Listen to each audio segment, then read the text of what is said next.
Je vais citer les deux derniers cas, mon patron, PDG Séverin Tchouke et moi-même. Directeur de publication de la Nouvelle Expression, Séverin Tchouke a été sauvagement tabassé et traîné dans la boue le 2 novembre 1992 à Douala. On l'avait enlevé devant nous. J'étais là ce jour-là, on était en plein, on finissait le bouclage. C'était en plein, au bout du petit matin, on avait bouclé dans la nuit du 1er au 2 novembre 1992.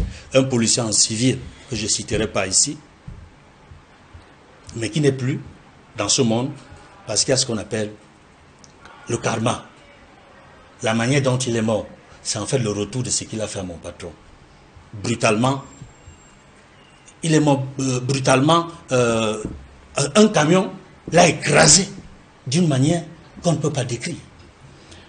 Je voudrais dire que Séverin Tchouke avait été donc roué de coups, et surtout, ce qui est plus grave, vous connaissez son état pour ceux qui le connaissent bien, il est handicapé. Les fers qui se trouvaient dans sa jambe ont été complètement broyés. Et il avait perdu connaissance. C'est un bon samaritain qu'il avait vu agonisant dans la cour du GMI à Douala, qu'il a transporté jusqu'à la clinique du docteur Daniel Mouna. De regretter mémoire. Je dis, et je dois dire, Daniel Mouna, fort heureusement, et c'était là ce jour-là, lorsqu'il a été transporté à la clinique Mouna, où il a eu ses premiers soins.